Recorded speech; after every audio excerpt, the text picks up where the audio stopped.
সভাপতি মহানগর বিএনপির অন্যতম জন্মাপর অত্র এলাকার সন্তান জনাব আব্দুল জলিল ভাই আজকের এই সমন্বয়ের প্রধান অতিথি হিসেবে উপস্থিত আছেন কেন্দ্রীয় বিএনপির ত্রাণ পুনর্বাসন বিষয়ক সম্পাদক সাবেক এমপি আমাদের এই 6 নির্বাচনের আসনের মাঠের মানুষের নেতা সকলের শ্রদ্ধা ভাজন যাকে নিয়ে আমরা এই 6 নির্বাচনের আসনের মাঠে মানুষ স্বপ্ন দেখি আমাদের সকলের শ্রদ্ধা ভাজন নেতা জনাব হাজি আমির রশিদ হাসান ভাই সহ মন্ত্রী উপস্থিত মহানগর বিএনপির সদস্য সচিব সাবেক ছাত্রের নেতা সাবেক যুবদল নেতা ইসুফুল্লাহ টিপু সহ মহানগর বিএনপির যুগ্ম আহ্বায়ক সদস্যবৃন্দ এবং আমার সামনে উপস্থিত এই 3 নং ওয়ার্ড বিএনপির ভাই বোনেরা সকলকে আমি আমার পক্ষ থেকে এবং মহানগর বিএনপির পক্ষ থেকে শুভেচ্ছা অভিনন্দন জানাচ্ছি।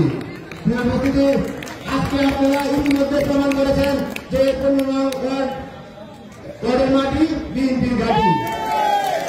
আপনাদের উপস্থিতি আজকে আসলে আমরা সবাই অত্যন্ত আনন্দিত হয়েছি যে আসলে সবসময় শুনেছি আমরা যে 15 নং ওয়ার্ড 16, 17, 18 এই 4টি ওয়ার্ড বিএনপি অধ্যুষিত দেশটি বেগম খালেদা জিয়ার ঘাঁটি, তারেক রহমানের ঘাঁটি, শহীদ প্রেসিডেন্ট জিয়া রহমানের ঘাঁটি।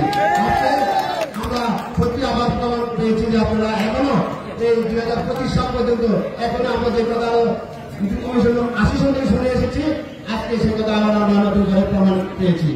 আমি আজকে এই সম্মানে যারা সভাপতি, সাধারণ সম্পাদক, সাংগঠনিক সম্পাদক এবং সিনিয়র ভাইস প্রেসিডেন্ট এবং প্রথম সাধারণ সম্পাদক হিসেবে নির্বাচিত হবেন তাদের উদ্দেশ্যে আমি বলবো আপনারা সত্যি ভাগ্যবান যে আপনারা যে ওয়ার্ডের নেতৃত্ব দিবেন এই ওয়ার্ডের 90% লোক বিএনপি করে বিএনপিকে ভালোবাসে।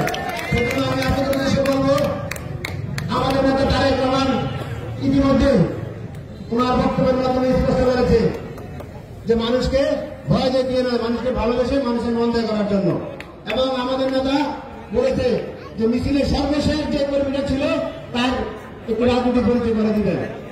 সেই ধারাবাহিকতা আমি বলতে চাই আমরা বিএনপির অঙ্গ সহযোগী সংগঠন 10টি আছে। আজকে যদি আপনাদের এই ওয়ার্ডের 101 জন বিএনপি কমিটিতে ঢুকেন, যুব দলে 101 জন, ছাত্র দলে 101 জন, স্বেচ্ছাসেবক দলে 101 জন, মৎস্যজীবী, কৃষক দল, মহিলা দল, চাকরি দল 10টি অঙ্গ সংগঠন আছে আমাদের বিএনপির অঙ্গ সহযোগী সংগঠন।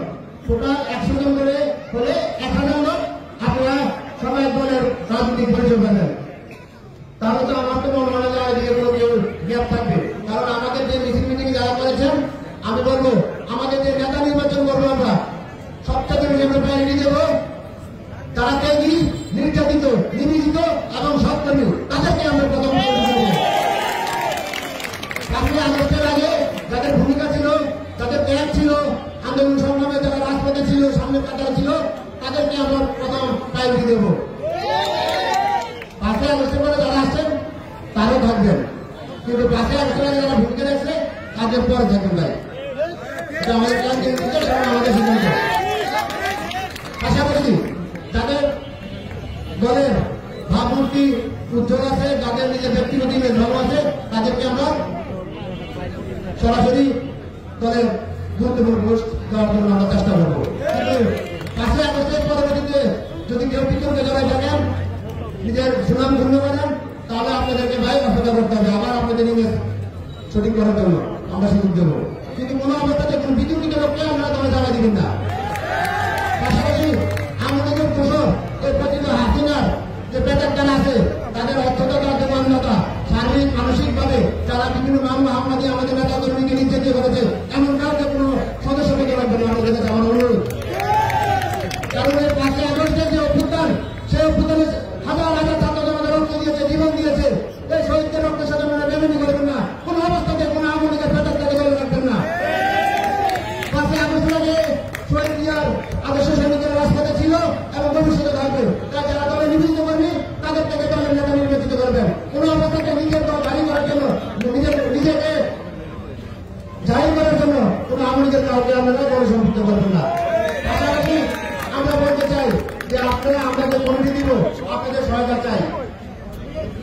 যদি প্রার্থী যারা হয়েছেন আমি অনেকের ছবি দেখি, যে ছবিগুলোতে আমি বলি একটা জিনিস আপনারা যারা আমার মন দিয়ে শুনে কথা বলা যে আমরা আমাদের ছবিগুলো নিজেদের ছবিগুলো বড় করি, আমাদের তৈরি প্রধান যারে দিয়ে আমার পৃথিবীতে নিয়ে যাওয়া হবে সেই শহীদ প্রেসিডেন্ট জিয়া রহমান খালেদা জিয়া তারেক রহমানের ছবি ছোট করি, আমাদের ছবি বড় বড় করি, এদিকে ফেলে আসবো। কোন অবস্থাতেই আমাদের ছবি বড় করবেন না, ছবি বড় করবেন জিয়া রহমান খালেদা জিয়া তারেক রহমানের, আমাদের আপনাদের ছবি ছোট করবেন, কারণ তাদের পরিচয়ের বাইরে আমাদের কোন পরিচয় নাই। এই জিনিসটা আমরা শিখতে হবে। স্লোগান বলেন কমন ভাই কোনো ভাই নাই। আমাদের নেতা শহীদ প্রেসিডেন্ট জিয়া রহমান এবং আমাদের নেতৃত্বে বেগম খালেদা জিয়া এবং আমাদের আগামী রাষ্ট্রের জনাব তারেক রহমান। যদি স্লোগান দিতে হয় তাদের নামে 10 বার নাম উচ্চারণ করবেন, তারপরে আমাদের একবার, তাদের 3 জনের 10 বার করে 30 বার করে আমরা 3 বার। আর ওগুলা সবাই জিনিসের মধ্যে শুনেন। আমি যে মিছিল নিয়ে এসে আমার এলাকা থেকে আমি সবসময় বলে দিই আমার সাথে নেতাগুলো যারা আছে তা আমাদের কোনো ছবি দেখবে না, আমাদের মিছিলগুলো দেখবে সবসময় জিয়া রহমান খালেদা তারেক রহমানের ছবি। কিন্তু আমাকে পাইনি ছবি, আমি প্রতিবারে আপনার যারা ছাত্র করার দায়িত্বে ছিলাম, তারপরে যুব দলের দায়িত্বে আসছি, পর্যায়ে দায়িত্বে আসছি। আজকে আমার দল দেবাদ দিয়ে দেয়, কালকে আমার কোন আইডেন্টি নেই, কারণ কোন আইডেন্টি থাকলে দিয়ে আমরা যারা আছে আমাদের আইডেন্টি জিয়া রহমান খালেদা তারেক রহমান। তাই আমরা কথাবার্তায় আমাদের সারা বাংলাদেশের জনগণ আমাদের তাকিয়ে আছে। আমরা যদি আমাদের নিজেদের কথাবার্তা চাল চলন আচার আচরণ ভালোভাবে মানুষের সাথে ব্যবহার করি, ইনশাল্লাহ যত ষড়যন্ত্র কোন ষড়যন্ত্র কাজ হবে না। আগামী নির্বাচনে এদেশে সর্বস্তরের জনগণের ম্যান্ডেট নিয়ে বাংলাদেশে একটি সুষ্ঠু নির্বাচন হলে আমাদের দল বিএনপি ক্ষমতা আসবে ইনশাল্লাহ। সে পর্যন্ত আমাদেরকে অপেক্ষা করতে হবে এবং আমাদেরকে ধৈর্য ধারণ করতে হবে এবং নিজেদের মধ্যে কোন অবস্থাতে দুর্নীতি করা যাবে না। আমরা সবাই জিয়ার আদর্শের সৈনিক, আমরা খালেদা জিয়ার সৈনিক, আমরা তারেক রহমানের সৈনিক। আমরা আমাদের একটি পছন্দ থাকতে পারে, কিন্তু কোন অবস্থাতে আমরা দলের সিদ্ধান্ত করে যাব না। আমাদেরকে কেন্দ্র যে সিদ্ধান্ত দেবে আমরা সেই সিদ্ধান্ত মোতাবেক আমরা আমাদের কাজ চালিয়ে যাবো। আপনারা আমাদেরকে সহযোগিতা করবেন এবং আপনারা যেভাবে বিএনপির পাশে ছিলেন, রাজপথে ছিলেন, ভবিষ্যতে থাকবেন এই আশা প্রত্যাশা রেখে এবং আজকে যারা সভাপতি এবং সাধারণ সম্পাদক নির্বাচিত হবে তাদেরকে আগাম শুভেচ্ছা জানিয়ে আমি আমার বক্তব্য শেষ করছি। ধন্যবাদ সকলকে।